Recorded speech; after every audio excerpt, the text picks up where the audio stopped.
ভাই ফিল্মফেয়ার অ্যাওয়ার্ডে নাকি লবিবাজি হয়েছে, নোংরা পলিটিক্স হয়েছে, খাদান একটাও অ্যাওয়ার্ড পেলো না। তো hello friends, welcome to my new episode of my channel. আমি প্রীতিশ। আর কালকে দিয়ে এই কথাগুলো আমি শুনে যাচ্ছি গোটা সোশ্যাল মিডিয়ায় যে খাদানের সাথে নাইনসাফি হয়েছে এবং বহুরূপী এগিয়ে দেওয়া হয়েছে ইচ্ছা করে। আর খাদান এত বড় বক্স অফিসে সাকসেস পেলো, তাহলে কেন খাদানকে কোনো অ্যাওয়ার্ড দেওয়া হলো না? বেস্ট ফিল্ম, বেস্ট অ্যাক্টর কেন খাদান পেলো না? সবার প্রথম যদি বলি, এই বিষয়টা কিন্তু অনেকেই হয়তো আশা করি জানো না, তো তাদের জন্য অ্যাকচুয়ালি বলে দিচ্ছি যে কোন সিনেমাটা কী কী অ্যাওয়ার্ড পেয়েছে জয় ফিল্মফেয়ার অ্যাওয়ার্ডে। তো কালকের এই লিস্টটা বেড়ে গেছে। বেস্ট ফিল্মের অ্যাওয়ার্ড পেয়েছে বহুরূপী। এটার সাথে কি আমি অ্যাগ্রি করি? একদমই অ্যাগ্রি করি। কারণ আমি আমার লিস্ট যে টপ 10 বাংলা সিনেমার লিস্ট ছিল, তার মধ্যে আমি সবার টপ 1-এ রেখেছিলাম হচ্ছে বহুরূপীকে। তো বহুরূপীর সাথে আমি একমত, যেটা best film. Best director Nandita Roy and Shiboprosad Mukherjee Bohurupi, সেটাও আমার মনে হয় খুব ভালো একটা অ্যাওয়ার্ড দিয়েছে। এটাও একটা ডিরেক্টর হিসেবে শিবপ্রসাদ নন্দিতা রয় অসাধারণ ছিল বহুরূপীতে, আর সেটা তো আমার ডেফিনেটলি এটার সঙ্গে আমি একমত। বেস্ট ফিল্ম ক্রিটিক্স চালচিত্র এখন অঞ্জন দত্ত মানি, কারণ এই সিনেমাটা ভালো একটা সিনেমা, তবে আমি দেখিনি, বাট শুনেছি এটা ভালো। বাট মানিক বাবুর মেঘ, এই সিনেমাটা আমি দেখেছি। অভিনন্দন ব্যানার্জি, এই সিনেমাটা ডেফিনেটলি আমি অ্যাগ্রি করি যে মানিক বাবুর মেঘ এটা ডিজার্ভ করে, সত্যি বেস্ট ফিল্ম ডিজার্ভ করে। Best actor in a leading role male, Shiboprosad Mukherjee Bohurupi একদমই পারফেক্ট। অনেকে এবার রেগে যাবে, দেব ফ্যানেরা হয়তো রেগে যেতে পারো, বাট আমার মনে হয় যে ভাই শিবপ্রসাদ মুখার্জি একটা আলাদা লেভেলের পারফরমেন্স দিয়েছিল, সেটা আমি একদমই অ্যাগ্রি করি। এবার যদি বেস্ট অ্যাক্টর ক্রিটিক্সে আসি, বেস্ট অ্যাক্টর ক্রিটিক্সে রয়েছে অঞ্জন দত্ত, চালচিত্র এখন। হ্যাঁ, এটা আমি দেখিনি যদিও, বাট আমার মনে হয় ঠিকই দিয়েছে। চন্দন সেন, মানিকবাবুর মেঘ, এটা ডেফিনেটলি আমি অ্যাগ্রি করি, কারণ এটা পুরোপুরি দেওয়া উচিত। কারণ যেভাবে সে পারফরমেন্স এখানে দিয়েছে, জাস্ট আপনি সেই সিনেমাটা গিয়ে দেখবেন। যারা যারা দেখেননি তারা দেখুন মানিকবাবুর মেঘ। আচ্ছা, best actor in a leading role female, Subhashree Ganguly Babli.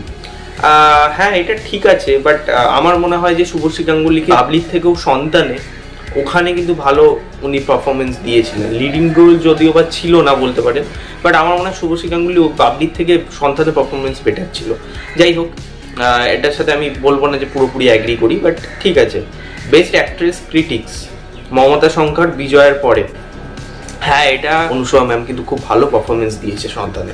যাই হোক, ওটা মেন স্ট্রিম সিনেমা বলে দেয়নি, সেটা বিষয় আমি পরে আসবো। এখন আমি পুরো লিস্টটা বলি। Best actor in a supporting role, Sayan Chakraborty, Chalchitra এখন আমি দেখিনি। শিলাজিৎ মজুমদার, অযোগ্য। হ্যাঁ, এই দুটো সিনেমাই ডিজার্ভ করে। Best actor in a supporting actor role female. আচ্ছা, ফিমেলের দিকে মনামি ঘোষ, পদাতিক। হ্যাঁ, ডেফিনেটলি পদাতিক আমি রিসেন্টলি দেখলাম, ডেফিনেটলি ভালো প্রশংসা করবই, এটা ঠিকই আছে। আর তনিকা বসু, চালচিত্র দ্য ফ্রেম ফাটেল। তো এই সিনেমাটা ডেফিনেটলি চালচিত্র খুব প্রশংসিত হয়েছে এবং আমিও দেখেছি। তো তনিকা বসুকে দেওয়া হয়েছে, এটা কোনো খারাপ কিছু না, ভালোই আছে। বেস্ট মিউজিক অ্যালবাম, হ্যাঁ এটার অনুপম রয়, বনি চক্রবর্তী, অর্ণব দত্ত, শিলাজিৎ মজুমদার, ননীচোরা দাস বাউল, বহুরূপী। দেখো, আমি এই বেস্ট মিউজিক অ্যালবামটা ভেবেছিলাম খাদানের হবে, ঠিক আছে, কিশোরী গান বা সবকটা গানই কিন্তু খাদানের, বিশেষ করে রাধারানী গানটা, সেটা খুব কিন্তু ভালো, খুবই ওয়ার্ডফুল গান। তবে জানি না বহুরূপীকে দেওয়া হয়েছে সেটা। বেস্ট লিরিক্স, অভিনন্দন ব্যানার্জি, তোমার আমার গল্প হতো যদি, মানিকবাবুর মেঘ। হ্যাঁ, এই গানটা ডেফিনেটলি ওয়ার্ডফুল, আমার ভালো লেগেছিল, দিয়েছে, এটা ডিজার্ভ করে। Best playback singer, Nonichora Das Baul and Boni Chakraborty, শিমুল পলাশ, বহুরূপী। হ্যাঁ, এটা ডেফিনেটলি দেওয়ার কারণ আছে, এটার ব্যাপারে আমি পড়ে আসছি, তো এটার সাথে আমি অ্যাগ্রি করি। বেস্ট প্লেব্যাক সিঙ্গার ফিমেল, শ্রেষ্ঠা দাস, ডাকাতিয়াবাসী, বহুরূপী। এটা আমার মনে হয় অন্য কাউকে দেওয়া যেতে পারতো, কারণ এতগুলো বহুরূপীর মিউজিক, ধরুন মিউজিক অ্যালবামটা পুরো বহুরূপী পাচ্ছে, লিরিক্সটাও পাচ্ছে। এটা ফিমেলটা আমার মনে হয়, মেলটা যেমন ননীচোরা দাস পাউলকে দিয়েছে, বাট ফিমেলটা আমার মনে হয় অন্য অনেকজন ছিল যারা ভালো গান করেছে আর কি। এরপর যদি বেস্ট অরিজিনাল স্টোরির কথা বলি, অভিনন্দন ব্যানার্জি, মানিকবাবুর মেঘ। হ্যাঁ, এটা ডেফিনেটলি ডিজার্ভ করে। মানিকবাবুর মেঘ খুবই ভালো একটা সিনেমা, আমি আবারও বলছি, এটার স্টোরিটা খুব ভালো। Screen play, best screen play Srijit Mukherjee, পদাতিক। হ্যাঁ, ডেফিনেটলি এটাও ডিজার্ভ করে। বেস্ট ডায়লগ, কৌশিক গাঙ্গুলি, অযোগ্য। হ্যাঁ, ঠিক আছে, হ্যাঁ এটাও আমি ডিজার্ভ করে। বেস্ট সিনেমাটোগ্রাফি, অনুপ সিং, মানিকবাবুর মেঘ। হ্যাঁ, এটাও ডেফিনেটলি ডিজার্ভ করে। Best production design, Tanmoy Chakraborty, Padatik. হ্যাঁ, খুব ভালো, প্রোডাকশন ডিজাইন খুব ভালো ছিল পদাতিকের, এটা সত্যি ডিজার্ভ করে।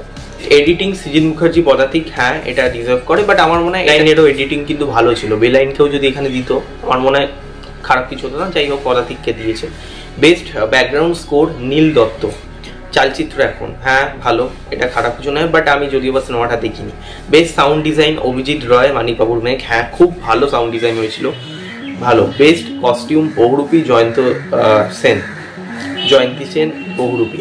কস্টিউমগুলো ডেফিনেটলি খুব ভালো ছিল, এটা প্রশংসা করার মতন ছিল। বহুরূপীদের যেভাবে বহুরূপীর সাজগুলো দেখানো হয়েছে এটা তো ডেফিনেটলি ডিজার্ভ করে। বেস্ট মেকআপ হচ্ছে সোমনাথ কুণ্ডু পদাতিক। লাইফ টাইম অ্যাচিভমেন্ট হচ্ছে অ্যাওয়ার্ড পেয়েছে হচ্ছে Biswajit Chatterjee. Best debut director পেয়েছে সৌমিক রায় চৌধুরী, বেলাইন, হ্যাঁ এটা ভালো, এটা ডেফিনেটলি ডিজার্ভ করে। আর বেস্ট ডেবিউ মেল পেয়েছে হচ্ছে শুভঙ্কর মোহতা মন পতঙ্গ। আমি এটার ব্যাপারে বলতে পারবো না। বেস্ট মানে দেখিনি যেহেতু মন পতঙ্গ, আমি শুনেছি বাট দেখা হয়নি। বেস্ট ডেবিউ ফিমেল মন পতঙ্গ থেকে পেয়েছে হচ্ছে বৈশাখী রয়। আর ইদিকা পল পেয়েছে হচ্ছে খাদান থেকে। একমাত্র খাদান এখানেই অ্যাওয়ার্ড পেয়েছে, বাদ বাকি কিন্তু খাদানের কোনো অ্যাওয়ার্ড নেই। তো এই ছিল লিস্ট বন্ধুরা, অল ওভার একটা লিস্ট আমি তোমাদের দিয়ে দিলাম। তো আমি অ্যাকচুয়ালি আমার যেটা মনে হয়েছে যে বেস্ট অ্যাক্ট্রেস যেটা বললাম ইন আ লিডিং রোল, সেখানে আমার মনে হয় শুভশ্রী গাঙ্গুলিকে দিয়েছে ভালো, বাট সেটা কিন্তু কৌশানী মুখার্জিকে দিলেও খারাপ হতো না, বা সেটা শুভশ্রী গাঙ্গুলিকে দিয়েছে সেটা সন্তানের জন্য দিলে বেটার হতো। ঠিক আছে, এবারে বলবে যে নোংরা পলিটিক্স, খাদানের সাথে কি নোংরা পলিটিক্স হয়েছে, এটা নিয়ে যদি আমি ছোট্ট করে কিছু বলি। দেখো সত্যি কথা বলতে হয়নি, এটা মানে আপনাদের বুঝতে হবে মেইন স্ট্রিম বা কমার্শিয়াল মশলা ছবি কোনোদিনও অ্যাওয়ার্ড পায় না, কারণ তারা যেহেতু হিউজ পরিমাণে একটা ব্যবসা বক্স অফিসে করে। এটা অনেকেই বলবে তোমার এটা কি লজিক, তাহলে তো জি সিনে অ্যাওয়ার্ডে গদার 2 ভরে ভরে অ্যাওয়ার্ড পেয়েছে। ভাই হিন্দিতে সত্যি কথা বলছি পুরোপুরি লবিবাজি পলিটিক্সটা হয়, বাংলায় কিন্তু আমি অন্তত এই বছরের কথা বলবো, কারণ অন্য বছরে আমি জানি উইন্ডোজ থাকে না, এই বছর উইন্ডোজ কিন্তু রয়েছে এবং এটা ডিজার্ভ করে, বহুরূপী ডেফিনেটলি ডিজার্ভ করে। আর জি সিনে অ্যাওয়ার্ড যেটা বলছিলাম, হিন্দিতে যে অ্যাওয়ার্ড শোগুলো হয় সেগুলো ডেফিনেটলি লবিবাজি, কারণ আপনি বুঝুন বুলবুলের 3-তে কার্তিক আরিয়ান অ্যাওয়ার্ড পেয়ে গেল বেস্ট অ্যাক্টর হিসাবে, সেখানে লাপাতা লেডিসের ছেলেটা পেলো না।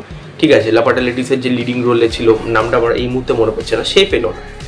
তো সেখানে খারাপটা লাগে আর কি, মানে এত ভালো পারফরমেন্স দেওয়ার পরেও এরকম একটা লবিবাজি হয়। এবং সেখানে বেসিক্যালি আমি যেটা দেখলাম বলিউডে কিন্তু যেটা করে, বেস্ট ফিল্মের ক্রিটিক্সের কথা বলতে পারবো না, বাট ম্যাক্সিমাম সিনেমার যে ক্যাটাগরি থাকে ওরা এক্সট্রা করে না কিছু ক্যাটাগরি অ্যাড করে, যাতে সব সিনেমাকে মানে সামান্য মানে একটা ব্যালেন্স করে যাতে অ্যাওয়ার্ড দিতে পারে। এক্স্যাক্টলি তাই, মানে এরকম কোনো নমিনেশন আপনি নামই শোনেননি, এরা একটা বানিয়ে দিল নমিনেশন, চলো এটার জন্য দিয়ে দিল। আর আমি যদি বলি বেস্ট মানে অ্যাকশন ডিজাইন বা প্রোডাকশন ভ্যালু এইরকম যদি কোনো মানে নমিনেশন থাকতো তাহলে খাদান পেতো, গল্প ওয়াইজ কিন্তু বহুরূপী এগিয়ে থাকবে, আর এটা আমিও মানে মনে করি।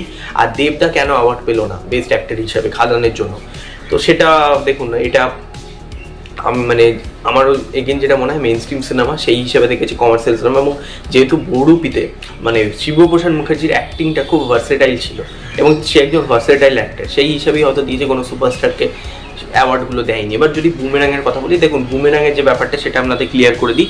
বুমেরাং মানে এই ফিল্মফেয়ার অ্যাওয়ার্ডে কিন্তু নিজেদের যে সিনেমা সেটা পাঠাতে হয়, বাট আমি অ্যাকচুয়ালি জানি না মানে বুমেরাঙের সাথে কী হয়েছে, জিদ্দা পাঠিয়েছি কি পাঠায়নি, তো নো কমেন্ট, সেই বিষয়ে আমি কোনো কমেন্ট করবো না। তবে খাদান যেহেতু নমিনেশন হয়েছে, এটার একটা তারা চালও খেলেছে, সেটা হচ্ছে যেহেতু খাদান নমিনেশন করে দেবো, মানে খাদানকে তো নিয়েছে এবং সব কিছুতেই নমিনেশন দেখবেন, বেস্ট ফিল্মে সব কিছুতেই নমিনেশন রেখেছিল, নমিনেট করেছিল, তো সেখানে দাঁড়িয়ে কী হবে, দর্শকের একটা ইন্টারেস্ট বাড়বে, দর্শক একটা টিআরপি ভালো দেবে। ঠিক আছে, তো তাই জন্য কিন্তু এটা করেছে, কারণ খাদানের নাম শুনে অনেক দেব ফ্যানেরা যাবে, বা অনেক যারা খাদান সিনেমাটা দেখেছে মাস কমার্শিয়াল সিনেমার ফ্যান তারা দেখবে, তাই জন্য এটাকে করা হয়েছে। এটাও তাদের, আমি বলছি না তারা কিছু সব ঠিক সব কোনো ভুল নেই, তারাও ডেফিনেটলি বিজনেস করতে এসছে, তাদেরও প্রোগ্রামটা চালাতে গেলে টিআরপি পেতে হবে, তো তাই জন্যই তারা করেছে।